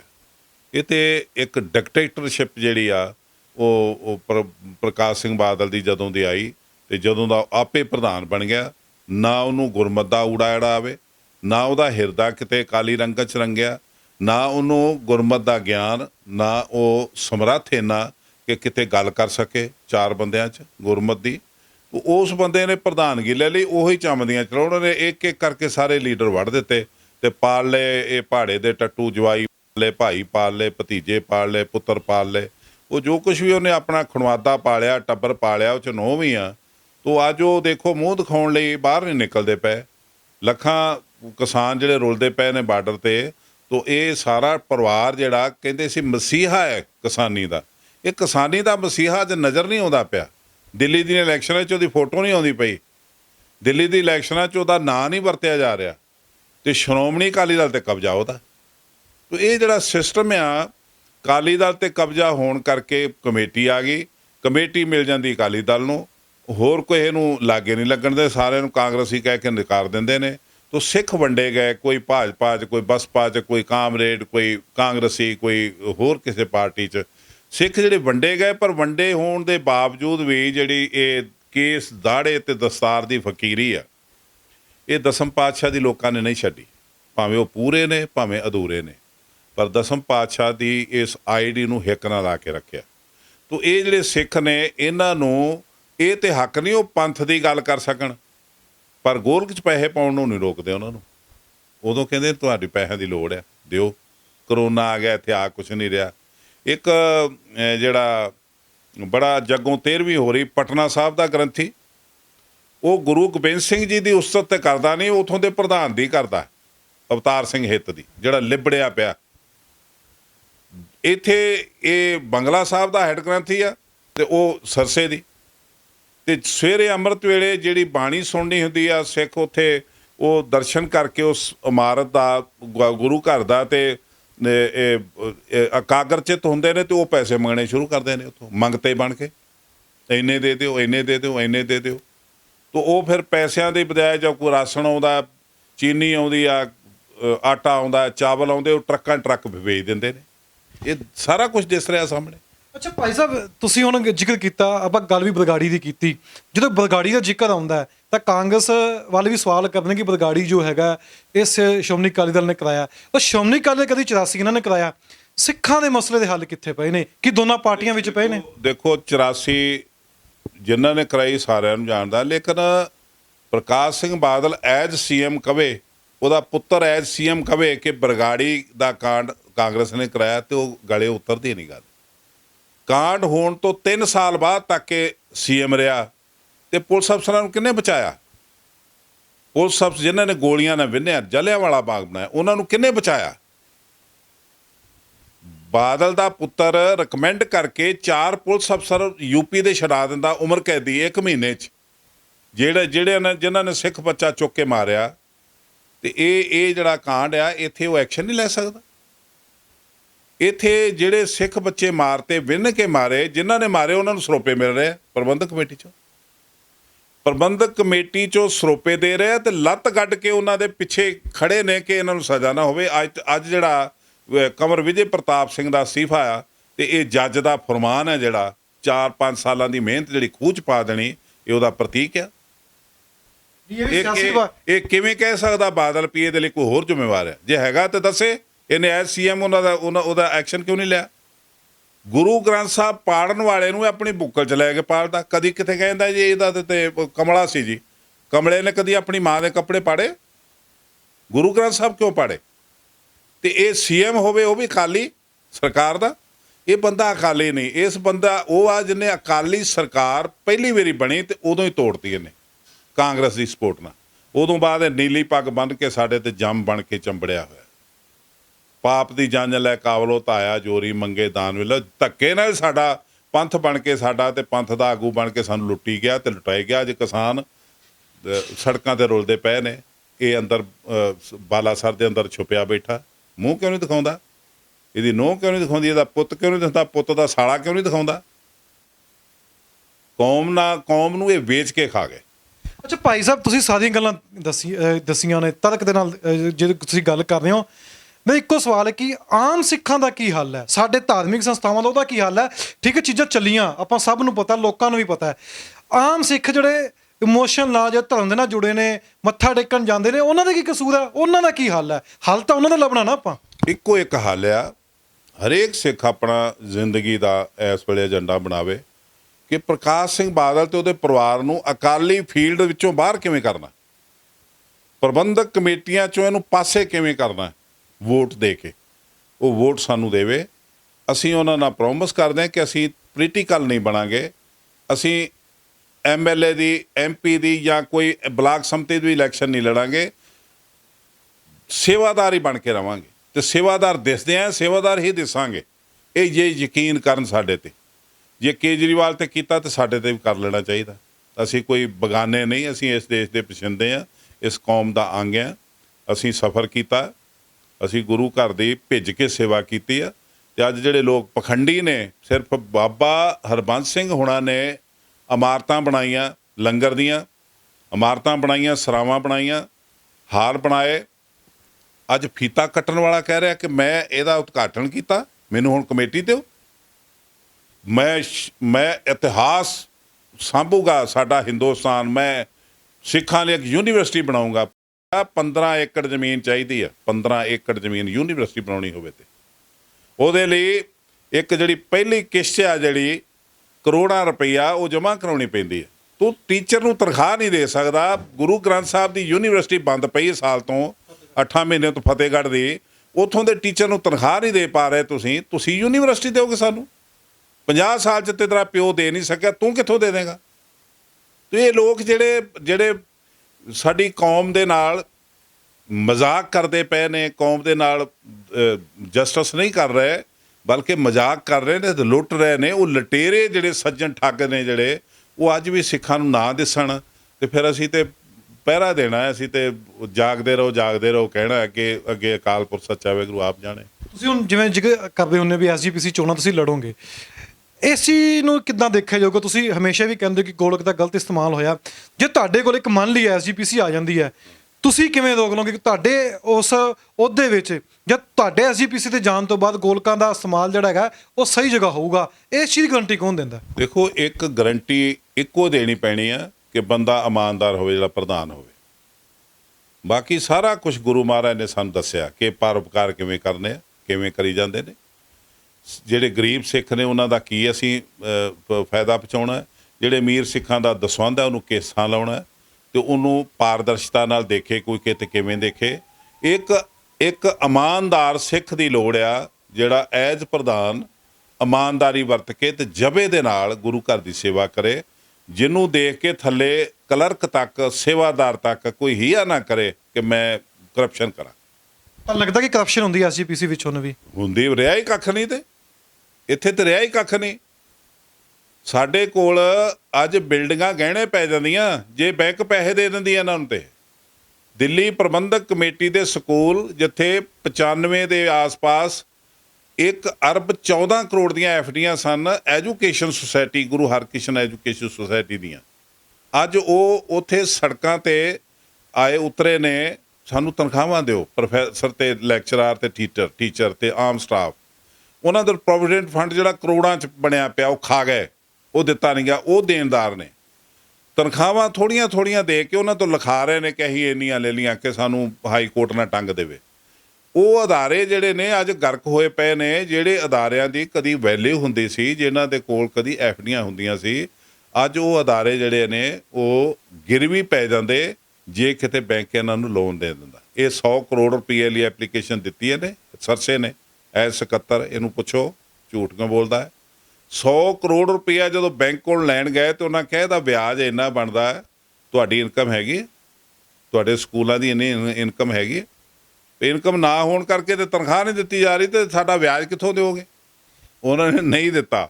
ਨਹੀਂ ਤੇ ਇਹ ਸਾਡੀਆਂ ਪ੍ਰਬੰਧਕ ਕਮੇਟੀ ਦੀਆਂ ਆਲੀਸ਼ਾਨ ਬਿਲਡਿੰਗਾਂ ਤੇ ਮਹਿੰਗੀਆਂ ਬਿਲਡਿੰਗਾਂ ਗਿਰਵੀ ਹੁੰਦੀਆਂ ਅੱਜ। ਅੱਛਾ ਜਥੇ ਸਾਹਿਬ ਹੁਣ ਵੀ 25 ਤਰੀਕ ਨੂੰ ਜਿਹੜੇ ਨੇ ਚੋਣਾਂ ਹੈਗੀਆਂ ਦਿੱਲੀ ਦੇ ਵਿੱਚ, ਮਨਜਿੰਦਰ ਸਿੰਘ ਸਿਰਸਾ ਦੇ ਵਿਰੋਧ ਵੀ ਹੋ ਰਿਹਾ। ਤੁਹਾਨੂੰ ਕੀ ਲੱਗਦਾ ਹੁਣ ਵਿਰੋਧ ਕਿਉਂ ਹੋਣ ਲੱਗਾ?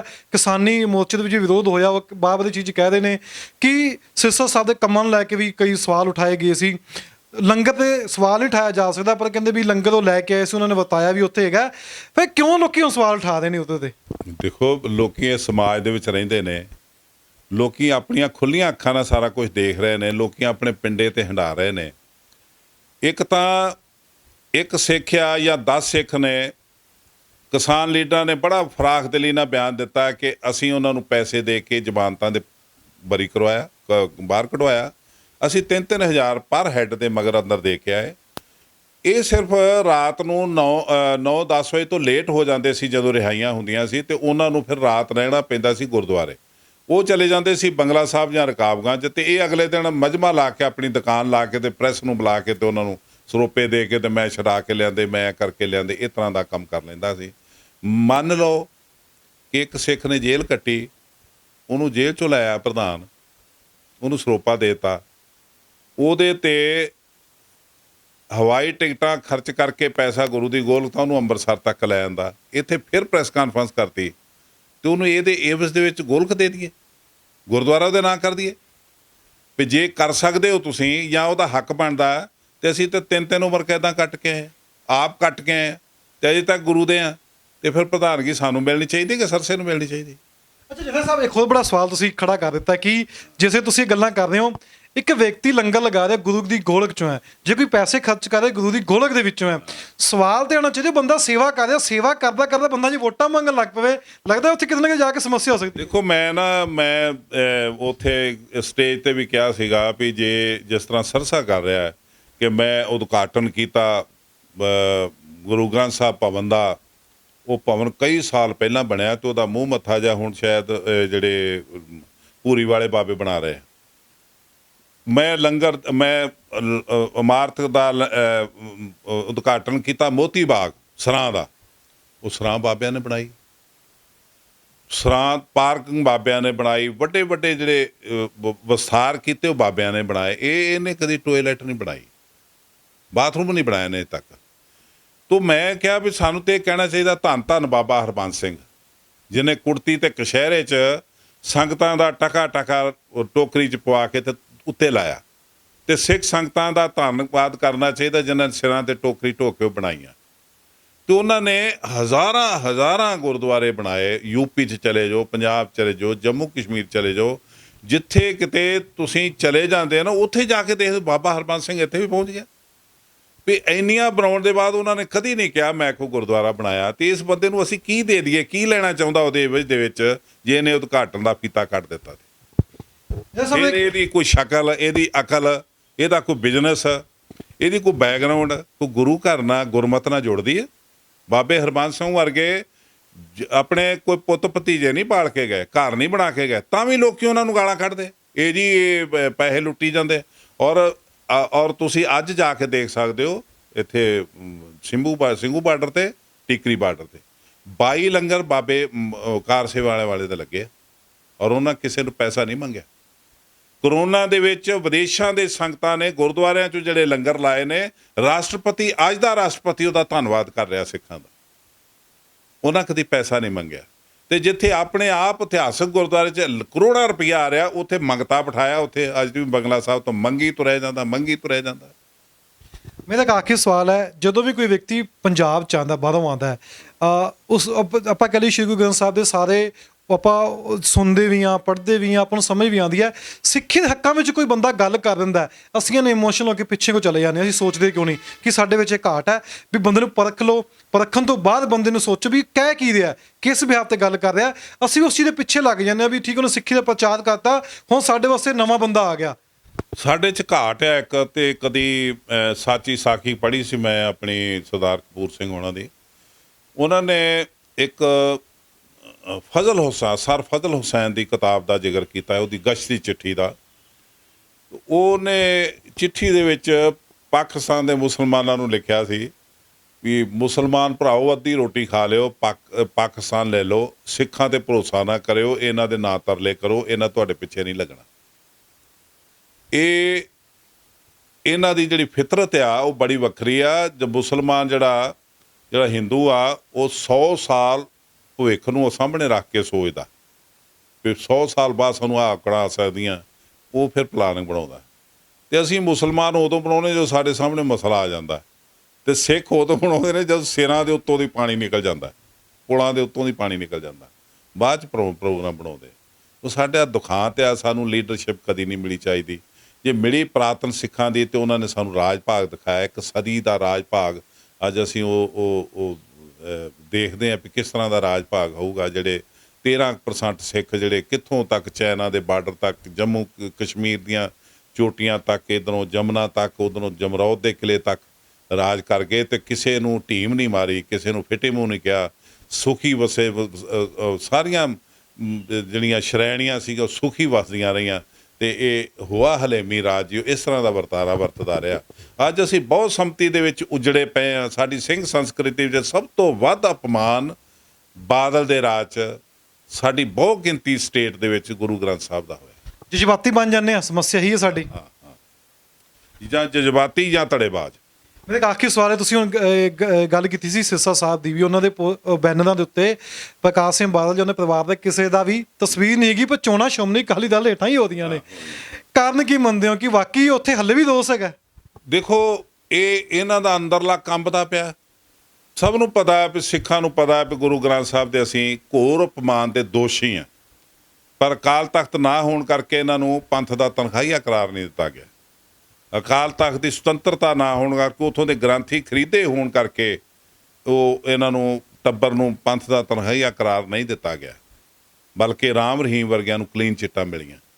ਉਹਦੀ ਵਜ੍ਹਾ ਨਾਲ ਅਸੀਂ ਮਤਲਬ ਕਹਿ ਲਓ ਬੇਬਸ ਹਾਂ ਤੇ ਮਜਬੂਰ ਹਾਂ। ਤੇ ਸਮਝਣਗੇ ਸਿੱਖ ਅੱਗੇ ਜਾ ਕੇ ਚੀਜ਼ਾਂ, ਇਹ ਸਮਝਣਗੇ ਜਦੋਂ, ਉਦੋਂ ਤੱਕ ਸਾਡਾ ਬਹੁਤ ਨੁਕਸਾਨ ਹੋ ਚੁੱਕਾ ਹੋਊਗਾ। ਮੈਂ ਤੇ ਹੁਣ ਹੀ ਅਪੀਲ ਕਰਦਾ ਕਿ ਬਹੁਤ ਕੁਛ ਹੋ ਚੁੱਕਾ, ਹੁਣ ਤੁਸੀਂ ਅੰਤ ਨਾ ਲਓ, ਵੇਲਾ ਸੰਭਾਲ ਲਓ। ਇਹ ਚੰਗੇ ਹੱਥਾਂ 'ਚ ਬਾਗਡੋਰ ਦਈਏ। ਸਾਡੇ ਕੋਲ ਬਹੁਤ ਗੁਰਸਿੱਖ ਬੈਠੇ ਨੇ ਜਿਹੜੇ ਆਪਣੀ ਜ਼ਿੰਦਗੀ ਦਾ ਤੇ ਲਾਉਣ ਨੂੰ ਤਿਆਰ ਨੇ, 1 ਰੁਪਈਆ ਤਨਖਾਹ ਲੈ ਕੇ ਸੇਵਾ ਕਰਨ ਨੂੰ ਤਿਆਰ ਨੇ, ਤਜਰਬੇ ਬੜੇ ਰੱਖਦੇ ਨੇ, ਪੜ੍ਹੇ ਲਿਖੇ ਬੜੇ ਨੇ, ਤੇ ਵੱਡੇ ਵੱਡੇ ਅਹੁਦਿਆਂ ਤੋਂ ਰਿਟਾਇਰ ਹੋ ਕੇ ਖਾਲੀ ਬੈਠੇ ਨੇ, ਜਿਹੜੇ ਤਰਸਦੇ ਨੇ ਸਾਨੂੰ ਗੁਰੂ ਰਾਮਦਾਸ ਦੇ ਦਰ ਦੀ ਕੋਈ ਸੇਵਾ ਮਿਲੇ। ਪਰ ਇੱਥੇ ਜਿੱਦਣ ਉਹ ਸਿੱਖ ਸੇਵਾ ਕਰਨ ਤੁਰ ਗਿਆ, ਉਦਣ ਇਹ ਹਰਾਮੀਪੁਣਾ ਉੱਥੇ ਨਹੀਂ ਹੋ ਸਕਦਾ। ਉਦਣ 12-12 ਕਰੋੜ ਦੇ ਟੈਂਡਰ ਨਹੀਂ ਪਾਸ ਹੋਣੇ, ਉਦਣ ਇਹ 8-8 ਕਰੋੜ ਦੇ ਇਹ ਜਿਹੜੇ ਨਵੇਂ ਟੈਂਡਰ ਪਾਸ ਹੋ ਰਹੇ ਨੇ, ਜਿਹੜੇ ਕੱਲ੍ਹ ਦੀਆਂ ਗੱਲਾਂ ਨੇ, ਅਜੇ 13-13 ਕਰੋੜ ਰੁਪਈਆ ਡੋਨੇਸ਼ਨ ਦਾ ਉਹਨਾਂ ਟਰਸਟਾਂ ਨੂੰ ਜਾ ਰਿਹਾ, ਜਿਹੜੇ ਟਰਸਟ ਨਿੱਜੀ ਨੇ ਬਾਦਲ ਦੇ ਨਾਂ 'ਤੇ, ਉਹਦੇ ਚਹੇਤਿਆਂ ਦੇ ਨਾਂ 'ਤੇ। ਸਾਡਾ ਪ੍ਰਧਾਨ ਉਹ 'ਚ ਡੰਮੀ ਹੈ, ਤੇ 7 ਕਰੋੜ ਰੁਪਈਆ ਬਾਦਲ ਦੇ ਇਹ ਮੀਰੀ ਪੀਰੀ ਅਕੈਡਮੀ ਟਰਸਟ ਵਾਸਤੇ ਰੱਖਿਆ ਗਿਆ ਇਸ ਬਜਟ ਦੇ ਵਿੱਚ। ਤੁਸੀਂ ਸਾਰੀ ਗੱਲਬਾਤ ਸੁਣੀਏ। ਸਾਡੇ ਨਾਲ ਮੌਜੂਦ ਸਨ ਜਥੇਦਾਰ ਰਣਜੀਤ ਸਿੰਘ, ਸਾਬਕਾ ਜਥੇਦਾਰ ਨੇ। ਸਮੱਸਿਆ ਇਹ ਨਹੀਂ ਹੈ ਕਿ ਕਿਹੜਾ ਵਿਅਕਤੀ ਕੀ ਕਰਦਾ, ਸਮੱਸਿਆ ਹੈ ਕਿ ਜਦੋਂ ਅਸੀਂ ਕਿਸੇ ਵਿਅਕਤੀ ਦੇ ਪਿੱਛੇ ਲੱਗ ਜਾਂਦੇ ਹਾਂ ਇਮੋਸ਼ਨਲ ਹੋ ਕੇ, ਉੱਥੇ ਦਿੱਕਤ ਆ ਜਾਂਦੀ ਹੈ।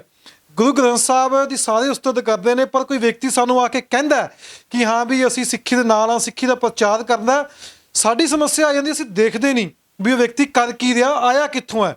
ਕਿਤੇ ਇਹ ਵੀ ਚਰਚਾ ਹੁੰਦੀ ਰਹਿੰਦੀ ਹੈ। ਔਰ ਭਾਈ ਜਥੇਦਾਰ ਰਣਜੀਤ ਸਿੰਘ ਨੇ ਇਹ ਵੀ ਇੱਕ ਗੱਲ ਕਹੀ ਹੈ ਕਿ ਲੋਕਾਂ ਨੂੰ ਸਮਝਣ ਦੀ ਲੋੜ ਹੈ, ਲੋਕ ਇਮੋਸ਼ਨਲ ਨਾ ਹੋਣ, ਸੋਚ ਸਮਝ ਕੇ ਹਰ ਇੱਕ ਵਿਅਕਤੀ ਦੀ ਚੋਣ ਕਰਨ, ਸੋਚ ਸਮਝ ਕੇ ਕਿਸੇ ਪਿੱਛੇ ਲੱਗੋ। ਜੋ ਸਿੱਖੀ ਦਾ ਪ੍ਰਚਾਰ ਕਰ ਵੀ ਰਿਹਾ ਵਿਅਕਤੀ, ਠੀਕ ਹੈ, ਹੋਣਾ ਵੀ ਚਾਹੀਦਾ, ਪਰ ਕਿਸ ਮਤਲਬ ਨਾਲ ਕਰ ਰਿਹਾ। ਔਰ ਗੋਲਕਾਂ ਦੀ ਵੀ ਗੱਲ ਕਰਦੇ ਨੇ, SGPC ਦੀ ਵੀ ਗੱਲ ਕਰਦੇ ਨੇ ਕਿ ਕਿਵੇਂ ਮਿਸਯੂਜ਼ ਹੋਇਆ, ਇੱਕ ਲੰਮਾ ਸਫ਼ਰ ਚੱਲਿਆ, ਪਰ ਕਿਸੇ ਵੀ ਵਿਅਕਤੀ ਨੇ, ਆਮ ਸਿੱਖ ਨੇ ਇਹ ਚੀਜ਼ਾਂ ਜੇ ਉਠਾਈਆਂ ਨੇ, ਉਹ ਦੱਬੀਆਂ ਕਿਉਂ ਨੇ? ਉਹ ਸਭ ਤੋਂ ਵੱਡਾ ਮਸਲਾ ਇਹ ਹੈ ਕਿ ਜਦੋਂ ਪੋਲੀਟਿਕਸ ਪਾਰਟੀਆਂ 84 ਦੀ ਗੱਲ ਕਰਦੀ ਹੈ, ਫਿਰ ਦੂਜੀ ਬਗਾੜੀ ਵਾਲੀ ਗੱਲ ਕਰਦੇ ਨੇ, ਫਿਰ ਆਮ ਸਿੱਖ ਨੂੰ ਕੀ ਮਿਲਿਆ? ਕਿ ਆਮ ਸਿੱਖ ਨੂੰ ਇਨਸਾਫ ਮਿਲਿਆ ਕਿ ਅਸੀਂ ਸਿਰਫ ਵੋਟਾਂ ਤੱਕ ਸੀਮਿਤ ਰਹਿ ਗਏ ਹਾਂ, ਕਿ ਅਸੀਂ ਕਦੇ ਸਵਾਲ ਵੀ ਕਰਾਂਗੇ? ਪਿੱਛੇ ਨਾ ਲੱਗੋ, ਇਮੋਸ਼ਨਲ ਨਾ ਹੋਵੋ, ਉਹੀ ਸੋਚੋ ਸਮਝੋ, ਸੋਚ ਸਮਝ ਕੇ ਆਪਦੀ ਵਿਅਕਤੀ ਦੀ ਚੋਣ ਕਰੋ, ਤਾਂ ਕਿ ਆਉਣ ਵਾਲੇ ਸਮੇਂ ਦੇ ਵਿੱਚ ਤੁਹਾਡੇ ਧਾਰਮਿਕ ਪੱਖੋਂ ਵੀ ਕੋਈ ਨੁਕਸਾਨ ਨਾ ਹੋਵੇ, ਉਹ ਧਾਰਮਿਕ ਪੱਖੋਂ ਕਿਸੇ ਵੀ ਵਿਅਕਤੀ ਨੂੰ ਵਿਸ਼ੇਸ਼ ਨਾ ਬਣਾਇਆ ਜਾਵੇ। ਪੰਜਾਬ ਨਿਊਜ਼ ਨਾਲ ਜੁੜੇ ਰਹਿਣਾ, ਵੀਡੀਓ ਸ਼ੇਅਰ ਕਰ ਦੇਣਾ, ਪੇਜ ਨੂੰ ਲਾਈਕ ਕਰ ਦੇਣਾ, ਤਾਂ ਕਿ ਦੂਜਿਆਂ ਤੱਕ ਵੀ ਇਹ ਸਾਰੀ ਜਾਣਕਾਰੀ ਪਹੁੰਚ ਸਕੇ।